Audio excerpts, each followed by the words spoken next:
How you doing, YouTube? Matt Massa Beer Reviews, back with a little bit of collab hopeful goodness in the form of Brooklyn Brewery and Cajun Fire.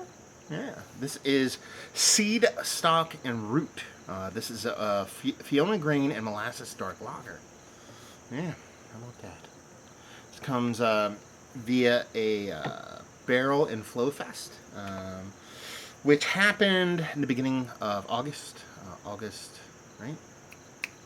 August 11th? I believe it was. I forget. So this has to be less than a month old. And yeah, I'm kind of curious. Never heard of Cajun Fire before. And I've heard of Brooklyn Brewing before. Tavor sent this to me. It says, Seed and Stalk Root invokes the foodways of Africans and their ancestral lands and in the American South. This rich dark lager is brewed with Fonio, an ancient African supergrain used in food and beer for millennia. In the Americas, Africans created brilliant food and drinks from molasses. The seed springs, the stalk rises, the roots run deep. Yeah. There we go. So you're talking about a molasses dark lager with Fiona grains. I have no idea what this is going to turn out to be. But, you know, Brooklyn likes to get kooky with their stuff. And it is a dark lager coming in at a whopping 6.5%. So we'll see what's what. Label-wise, I actually really do dig it. It's a cool label. You know. See how this sucker rolls. Beer-wise. That looks like a dark lager. Yeah, look at that sucker. Almost looks like Baki. You know, I'm assuming that's kind of what they're going for here. 6.5%, that kind of coloration, so probably leaning more towards Baki than like kind of like a dark check lager or something along those lines. Index finger, malted malt ball colored head, leaning into a little bit of kind of not like where I like my coffee, but just a little bit darker. Let's put it that way. And it's got this rich, dark, like I said, kind of Bach-like kind of vibe to it. So it's a good nose. It smells really nice. It does have this nice kind of toasted, malty, very much Bach-y kind of graininess to it. And there is that nice, soft kind of molasses to it, a little black strappy action, a little bit of sweetness, a little bit of spiciness. So definitely has the part of the lager down. Crisp, clean. It definitely has a nice, rich maltiness. I assume that's what that Fiona. I keep saying Fiona, but it's Finoa. Finoa. There you go. Finoa? Instead of quinoa? Finoa? I don't know. Maltiness, I assume that's what's rated there. And yeah, molasses playing a part, so let's dive in. Cheers.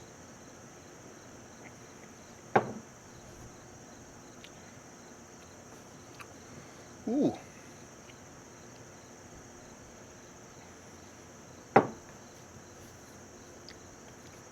Okay.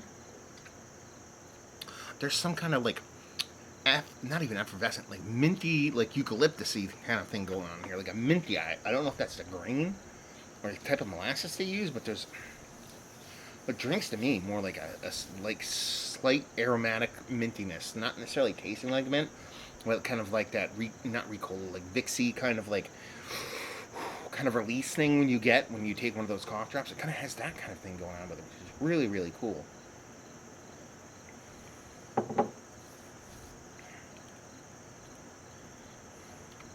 This is interesting. It's sweet. It's sweeter than you expect, but again, you're dealing with something with molasses in it. 6.5%, that dark with molasses. You know, it's not that kind of surprising it's sweet, but it's sweet. You know, when you think lager, you think more crisp and dry. This is definitely coming off sweet. So that molasses is definitely showing improving here.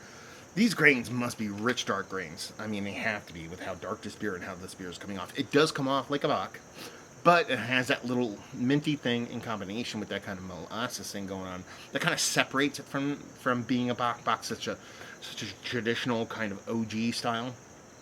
That have this be as, I don't want to say kooky, but just so different, it kind of displaces you from what you'd expect from a typical kind of Bach.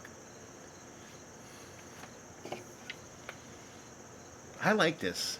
I'm not going to sit here and say it's like the best beer I've ever had, or even one that's like kind of got me super ultra hot and bothered. But I dig the flavor combination. I mean, this is kind of what Brooklyn can do. They're very much the kind of New York version of Dogfish Headed to a certain extent with how they try to mix with flavors and try to do like ancient grainy stuff and all that kind of stuff. So it kind of makes sense. So I like it. I like it a lot. Am I going to sit here and be like, man, I wish I had a couple 4-packs of this? Yes, I wish I would, because I would want to drink it a couple different times, see how it changed, but I also want to spread it off to my friends. But it's not something that I'm like, man, next time I see this, or if I can get this, I'm going to get it. I just think it's a really cool flavor combination that works really, really well in a really fun way. I mean, what more do you want in beer, really? So I should be a little bit more gaga over it. Tasty. Drinkable. Aggressively fun, but at the same time a little bit reserved. I like it. I think it's fun. It's a good beer. Fun beer.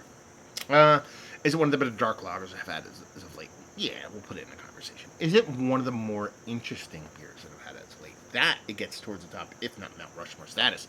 Just to how cool it kind of plays with the different flavors and stuff like that has my interest very much peaked. So, yeah, in that sense, it's very tasty. Value and availability on this, I have no idea. No idea. Like I said, 4 cents is off. I don't get price points. So if you've had this either on draft, at the festival, purchased it out in the wild, or bought it from Tavor, please let me know what you paid for it. Really like to get an idea how much this costs and leave you with, if you like what we like this beer, if you like interesting, cool, interesting flavor beers. If you're into those ancient grain beers, there's, unique kind of flavor combinations, like grain combinations, and just trying to do unique kind of foodie type stuff with beer. You'll like this. There you go. Review in the books. Hopefully you guys enjoyed it. Down there if you want to talk about it. Massive Beers if you want to check me out doing the social media stuff. Beer Messy. If you want to check me out do the whole podcasting thing. And hopefully you guys enjoyed the review. Hopefully you're enjoying a little bit of glad goodness right now. Hope to see you next time. Cheers.